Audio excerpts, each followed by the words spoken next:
Hello friends, আমি sweeties কিচেনে তোমাদের স্বাগতম। আজকে আমি বানাবো চিকেন কাবাব। তো যেটা খেতে একদমই রেস্টুরেন্টের থেকেও বেশি ভালো হবে। কেন বলছি, কারণ রেস্টুরেন্টে তো চিকেন কাবাবে চিকেন খুবই কম থাকে। আমি যেহেতু বাড়িতে বানাচ্ছি তাই কোনো রকম কোনো কিছু মেশাবো না, শুধু চিকেনই থাকবে। তো খেতে তো টেস্টি হবেই। আর এটা খুবই তাড়াতাড়ি বানিয়ে ফেলতে পারবে, খুব বেশি উপকরণ লাগবে না, যেটা তোমার ডেলি মশলা সেটা দিয়েই হবে। তো চলো কিভাবে বানাচ্ছি ভিডিওটা শেষ পর্যন্ত দেখতে থাকো।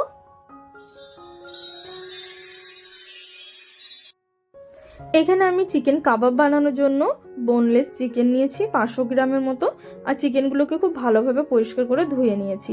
এখন চিকেনগুলোকে আমি কিউব কিউব করে কেটে নিয়েছি ছোট ছোট করে। এখন এটাকে আমি মিক্সিং জারে দিয়ে দিচ্ছি। এটাকে মিক্সিং জারের সাহায্যে আমি চিকেনগুলোর কিমা বানিয়ে নেব।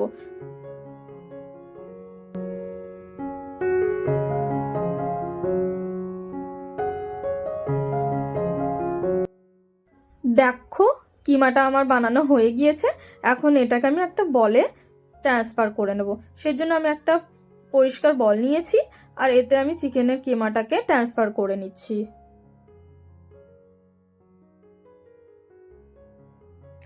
দেখো, আমি চিকেনগুলোকে হাতের সাহায্যে দেখিয়ে দিচ্ছি কত সুন্দর এটার একটা কিমা তৈরি হয়ে গেছে, দেখতেই পাচ্ছ। আমি চিকেনটাকে এখন সাইডে রেখে দিলাম।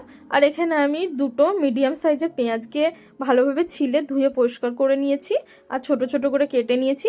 আর এতে 3-4টে মতো আমি গ্রিন চিলি দিয়ে দিলাম। আর এটাকে এখন আমি চপারের সাহায্যে, হ্যান্ড চপারের সাহায্যে খুব ভালোভাবে বারিক চপ করে নিয়েছি। এখন চিকেনটাকে নিয়ে নিলাম। চিকেনটাকে এখন মশলাগুলোর সঙ্গে মিক্স করার পালা। সেই জন্য আমি যেই কাঁচা লঙ্কা আর পেঁয়াজকে কুচি করে রেখেছিলাম সেইগুলোকে একটা স্পুনের সাহায্যে দিয়ে দিলাম। আর এখন এতে পরিমাণ মতো আদা রসুনের পেস্ট দিলাম। আর পরিমাণ মতো এতে আমি ধনে পাতা দিলাম। ধনে পাতাটা অপশনাল, তোমরা চাইলেও দিতে পারো, এতে না চাইলেও দিতে পারো যাদের এর ফ্লেভারটা পছন্দ নয়। এখন 1 চামচ মতো আমি জিরে গুঁড়ো দিলাম, পরিমাণ মতো লবণ দিলাম, আর ঝাল অনুযায়ী আমি রেড চিলি পাউডার দিলাম।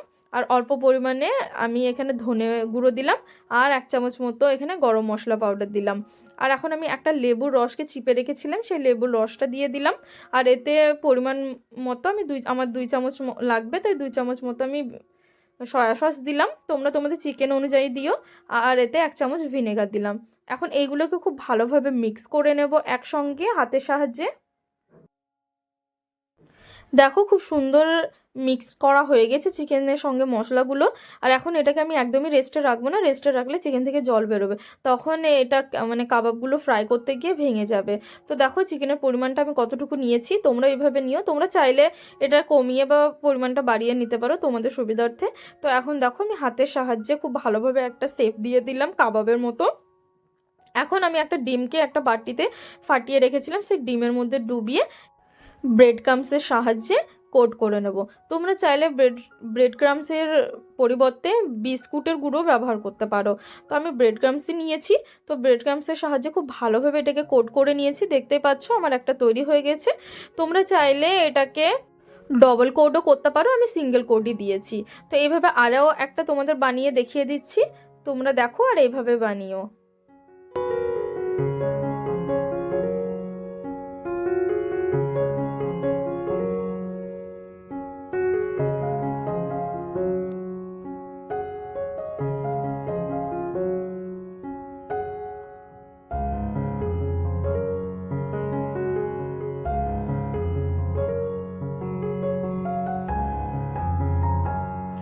দেখো, আমার কাবাবগুলো তৈরি হয়ে গেছে। এখন একটা একটা করে প্লেটের মধ্যে রাখছি। এগুলোকে এখন ফ্রাই করার পালা। দেখতে পাচ্ছ কত সুন্দর টাইট হয়েছে, কোনো রকমই এতে জল বেরোয়নি। তো এখন আমি একটা ফ্রাইং প্যান বসিয়েছি, আর প্যানের মধ্যে অয়েল দিয়ে দিচ্ছি। সাদা তেল দিয়েছি, মানে রিফাইন অয়েল। তো অয়েলটাকে দিয়ে দিলাম পরিমাণ মতো, ডুবো তেলে ফ্রাই করতে হয় এগুলোকে। তো দেখো অয়েলটা এখন গরম হয়ে এসেছে, তাই অয়েলের মধ্যে এখন আমি একটা একটা করে কাবাবগুলো দিয়ে দেবো।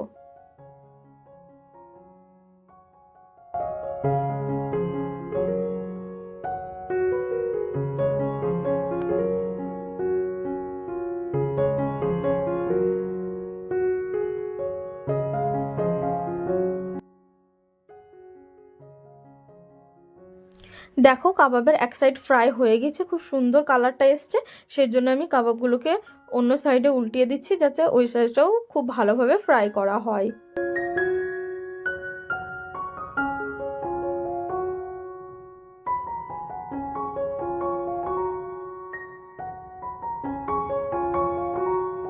এগুলোকে একদমই লো হিটে ফ্রাই করতে হবে, তবে ভেতর থেকে চিকেনটা খুব সুন্দরভাবে কুক হবে। তো দেখো এখন আমার কাবাবগুলো একদম রেডি হয়েছে, কত সুন্দর ফুলে উঠেছে দেখতেই পাচ্ছ, কালারটাও খুব সুন্দর এসেছে।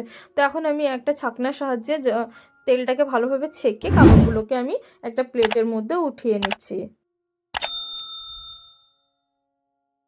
আর এইভাবেই আমি আরও বাকি কাবাবগুলোকে একইভাবে ফ্রাই করে নেব।